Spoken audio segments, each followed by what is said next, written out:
Have you ever wondered if America's nuclear arsenal is queer enough? Because that's apparently actually a thing. Welcome to America Uncovered. I'm Chris Chappell. As I've covered before, DEI is already in the US military. And that's an institution dedicated to protecting our lives, which means the stakes can't get any higher. Oh wait, I stand corrected. They can. Turns out DEI is now being forced into nuclear deterrence. Yes, we're talking about DEI and nukes. Somehow people looked at nukes and asked, yes, but is it diverse, equitable, and inclusive enough? Actually, nuclear war is pretty woke since it shows we're all the same on the inside. Charred skeletons.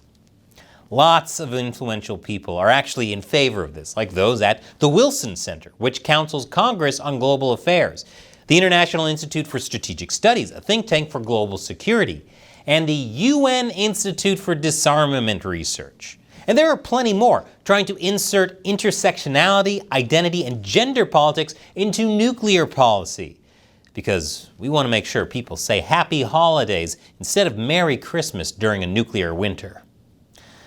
They've all somehow come to the same conclusion, like how the lack of diversity contributes to nuclear proliferation and leads to greater nuclear risk. Unfortunately, you've heard me correctly. My sincerest apologies. To them, including gender in chemical, biological, radiological, and nuclear defense policy will definitely help protect more civilians. You know what? When I see the likes of China and North Korea expanding their nuclear arsenals, the first thing I think about is the lack of diversity. If only there were more diversity. Unfortunately, China and North Korea, they don't want DEI, they just want their enemies to DIE. So now the US government has decided to dip its nuclear deterrent toes into the DEI pool. The US Department of Energy, which oversees US nuclear energy and nuclear weapons, has been pushing for things like diversity and inclusion for a long time. And before you jump to conclusions, this all happened well before Biden took office. Ironically, as you'll soon see, folks in the Energy Department might not be the brightest. But when Biden made DEI in the federal government a priority, the US Department of Energy made a much bigger push into it. For example, they established the Office of Scientific Workforce Diversity, Equity, and Inclusion, and required DEI plans for research grant applicants. The Department of Energy also appointed Sanea Nair as Special Assistant at the National Nuclear Security Administration, which has been controversial because her opinions sure are making a lot of folks really nervous. She's called for queering nuclear weapons as part of a radical DEI agenda. Yes, you heard that right. Queering nuclear weapons. What does that even mean? The mushroom cloud's going to be rainbow colored? This way you'll get to see some inclusion before your eyes are vaporized inside your skull. Nair co-authored this article on that exact topic, which was published on the Bulletin of the Atomic Scientists, an academic publication focused on nuclear weapons and global security. And based on the title, a lot of people think it's bad, but they're wrong. It's somehow actually a lot worse than they realize. I'll tell you why later. Foreshadowing. In her article, Nair claims equity and inclusion for queer people is essential for creating effective nuclear policy. After all, according to Nair, queer people have specific skills to offer that are valuable in a policy and diplomacy context because of their lived experiences of being different from everyone. What kind of lived experiences make them any more or less valuable than anyone else when it comes to nukes? Well, don't worry. Nair's not solely focused on queer people. That would be crazy. In this article, she examines the intersection between DEI and nuclear security implementation, which I always thought were two parallel lines, but I guess those lines weren't so straight after all. Nair criticized how there is unwarranted scrutiny of women, people of color, and other historically unrepresented groups. Wow, that sounds like a very serious accusation and a potential violation of rights. I wonder what she means specifically. Well, as an example, she points out how qualified applicants with foreign ties have been discouraged from applying to sensitive national security positions and faced barriers to obtaining a security clearance. Yes, why might the US be cautious about someone from a foreign country controlling our nukes?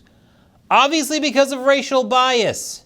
Nayer's entire premise is that group identity politics must inform nuclear planning and that the U.S. needs DEI to help with retention, bringing in fresh ideas, and improving performance, reputation, and leadership. In other words, we need to prioritize certain people based on their group identity to create and decide nuclear policy. Judging people solely by the color of their skin, I think there's a word for that. But I just can't remember it all of a sudden. She also warns of insider threats and claims that DEI can help put a stop to it. In case you had a momentary memory lapse, I'll give you some time to guess who Nayer was thinking about when she talks about insider threats. I'll give you a hint. It's exactly who you think she thinks it is. White men! Because who's ever heard of a non-white man in a powerful position being a threat to a lot of people? Name one.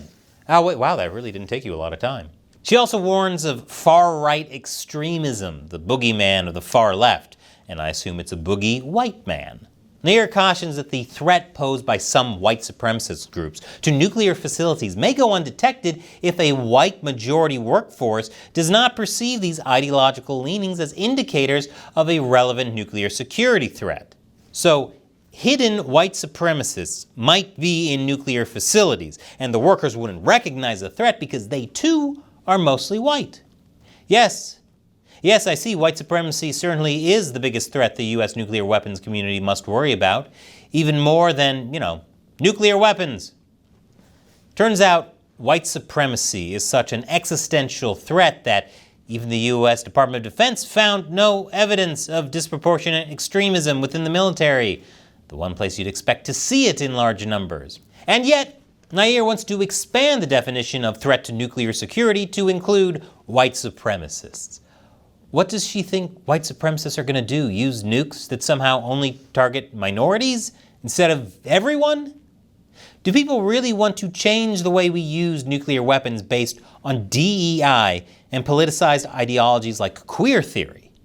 But this begs the obvious question, what is queer theory? How can nukes be queer? What does Nayer really mean when she says queer theory informs the struggle for nuclear justice and disarmament? I Googled it, and Google said, do you want some ranch dressing to go with that word salad? Well, Nayer gives a flowery picture of how the queer lens prioritizes the rights and well-being of people over the abstract idea of national security. I assume the queer lenses are those glasses worn by Elton John. She also says it helps us not only see the bad of a world with nuclear weapons, but also imagine the good of a world without them. Okay, sounds great, but what does that mean in practice? Because of her very carefully chosen words, people might not be catching on to what she really means, but trust me, the implications are pretty eye-opening. Most people now probably think queer refers to sexual and gender identities other than straight and cisgender. But just like how critical race theorists changed the definition of racism to disguise Marxist ideology, queer theorists have made up their own definition of what it means to be queer. And it's much more than just about sexuality. The term queer in queer theory gets its definition from David Halperin, who calls queer whatever is at odds with the normal, the legitimate, the dominant. It's a political act of challenging and dismantling social norms not limited to sex or gender. In the case of nuclear weapons, in Nayer's own words, queer theory challenges the mainstream understanding of nuclear weapons, questioning whether they truly deter nuclear war, stabilize geopolitics, and reduce the likelihood of conventional war. In other words, she wants to transform the way the US and other countries conduct nuclear deterrence through a queer lens, which is all about being counterintuitive. Any dismissal of queer nuclear policy suggestions will itself probably be dismissed as just cisgender white men exerting their influence over conventional nuclear policy. After all, cisgender white men have dominated the debate on nuclear weapons in the West, and queers are here to question everything. I'm not sure what they'd say about China's unprecedented nuclear buildup, but this is the very real danger of woke ideology. And let me define what I mean by woke. I like how James Lindsay describes it. The founding premise of woke ideology is that there is no shared reality we inhabit because perception determines reality.